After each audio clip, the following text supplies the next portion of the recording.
ಇನ್ನು ಕೆಂಪೇಗೌಡ ಏರ್ಪೋರ್ಟ್ನಲ್ಲಿ 5ನೇ ದಿನವೂ ಕೂಡ ಪರದಾಟ ಮುಂದುವರಿತಿದೆ. ಇಂದು ಕೂಡ ಹಾರಾಟ ನಡೆಸಿದಂಥ ಇಂಡಿಗೋ ಫ್ಲೈಟ್ಗಳು ಏರ್ಪೋರ್ಟ್ನಲ್ಲಿ ಸಾಲುಗಟ್ಟಿ ನಿಂತಹ ಪ್ರಯಾಣಿಕರು. ಕೆಂಪೇಗೌಡ ಏರ್ಪೋರ್ಟ್ನಲ್ಲಿ 5ನೇ ದಿನವೂ ಕೂಡ ಇದೇ ಕಿಯಾಸ್ ಮುಂದುವರಿತಾ ಇದೆ. ಇಂದು ಕೂಡ ಹಾರಾಟ ನಡೆಸದಂತ ಇಂಡಿಗೋ ಫ್ಲೈಟ್ಗಳು ಏರ್ಪೋರ್ಟ್ನಲ್ಲಿ ಸಾಲುಗಟ್ಟಿ ನಿಂತಹ ಪ್ರಯಾಣಿಕರು. ಇಂಡಿಗೋ ಕೌಂಟರ್ ಮುಂಭಾಗ ಮುಂದುವರೆದಂಥ ಕ್ಯೂ. ಇವತ್ತು ಕೂಡ ಬೆಂಗಳೂರಿನ ಏರ್ಪೋರ್ಟ್ನಲ್ಲಿ 5ನೇ ದಿನವೂ ಕೂಡ ಹೀಗೆ ಮುಂದುವರಿತಾ ಇದೆ. ನಮ್ಮ ದೇವನಹಳ್ಳಿಯ ಪ್ರತಿನಿಧಿ ನವೀನ್ ನೇರ ಸಂಪರ್ಕದಲ್ಲಿ ಜಾಯ್ನ್ ಆಗಿದ್ದಾರೆ ಏರ್ಪೋರ್ಟ್ನಿಂದ. ನವೀನ್, 5ನೇ ದಿನವೂ ಕೂಡ ಹೇಗಿದೆ ಪರಿಸ್ಥಿತಿ? ಯಾಕಂದರೆ ಸಾಕಷ್ಟು ಕಾರಣಗಳನ್ನು ಈಗ ನಾವು ನೋಡ್ತಾ ಇದ್ದೀವಿ ಏನೇನು ಅಂತ.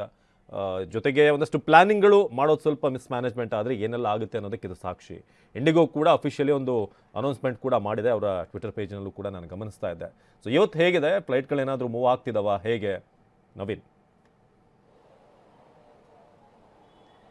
ಖಂಡಿತ ಅವಿನಾಶ್, ಏನು ಕಳೆದ 5 ದಿನಗಳಿಂದಲೂ ಸಹ ಕೆಂಪೇಗೌಡ ಏರ್ಪೋರ್ಟ್ನಲ್ಲಿ ಪ್ರಯಾಣಿಕರ ಪರದಾಟ ನಡೀತಾನೆ ಇದೆ. ಇವತ್ತು ಸಹ ಅದು ಮುಂದುವರೆದಿದೆ. ನಿನ್ನೆ DGCA ಒಂದು ಸಭೆಯನ್ನು ನಡೆಸಿ ಒಂದಷ್ಟು ಅಂಶಗಳನ್ನು ಸಹ ಬಿಡುಗಡೆ ಮಾಡಿದೆ. ಆದರೂ ಸಹ ಇವತ್ತು ಯಥಾಸ್ಥಿತಿಗೆ ಬಂದಿಲ್ಲ. ಇದೀಗ ನಾವು ಕೆಂಪೇಗೌಡ ಏರ್ಪೋರ್ಟ್ನ ಡಿಪಾರ್ಚರ್ ಗೇಟ್ ಬಳಿವೇ ಇದ್ದೀವಿ. ಇಲ್ಲೂ ಸಹ ನೋಡ್ತಾ ಹೋಗ್ಬೋದು. ಒಂದು ಸಮಾಧಾನಕರ ಸುದ್ದಿ ಏನು ಅಂದರೆ, ಇವತ್ತು ಕೆಂಪೇಗೌಡ ಏರ್ಪೋರ್ಟ್ನ ಆಡಳಿತ ಮಂಡಳಿ ಮೊನ್ನೆ ಎಲ್ಲ ಆದಂಥ ಒಂದು ಸಮಸ್ಯೆಗಳಿಗೆ ಎಚ್ಚೆತ್ತುಕೊಂಡು ಒಂದಷ್ಟು ಸಾಕಷ್ಟು ಚೇರ್ಗಳ ವ್ಯವಸ್ಥೆಯನ್ನು ಮಾಡಲಾಗಿದೆ. ಯಾಕಂದರೆ ಬಂದಿರತಕ್ಕಂಥ ಪ್ರಯಾಣಿಕರಿಗೆ ತೊಂದರೆ ಆಗಬಾರ್ದು ಅಂತ ಹೇಳಿ ಒಂದಷ್ಟು ಹೆಚ್ಚುವರಿ ಚೇರ್ಗಳನ್ನು ಹಾಕಿ ಅವರು ಕೂರುವುದಕ್ಕೆ ಆಸನದ ವ್ಯವಸ್ಥೆಯನ್ನು ಮಾಡಲಾಗಿದೆ. ಆದರೆ ಪ್ರಯಾಣಿಕರಿಗೆ ಫ್ಲೈಟ್ಗಳು ಮಾತ್ರ ಇನ್ನೂ ಸಮಯಕ್ಕೆ ಸರಿಯಾಗಿ ಸಿಗ್ತಾ ಇಲ್ಲ. ಈಗಾಗಲೇ ದೃಶ್ಯಗಳು ನೋಡ್ತಾ ಇರ್ಬೋದು. ಏನು ಲಗೇಜ್ ಸಮೇತ ಪ್ರಯಾಣಿಕರು ಬಂದಿದ್ದಾರೆ. ಈಗಲೂ ಸಹ ಬಂದು ಕೌಂಟರ್ಗಳ ಬಳಿ ತೆರಳ್ತಾ ಇದ್ದಾರೆ. ಅದರಲ್ಲೂ ಸಹ ಏನು ಫ್ಲೈಟ್ಗಳು ಇದಾವ ಇಲ್ವಾ, ಕ್ಯಾನ್ಸಲ್ಲ ಇಲ್ಲ ಹೋಗತ್ತಾ ಅನ್ನತಕ್ಕಂಥ ಖಚಿತ ಮಾಹಿತಿ ಈವರೆಗೂ ಏರ್ಲೈನ್ಸ್ ಸಿಬ್ಬಂದಿ ಕೊಡ್ತಾ ಇಲ್ಲ.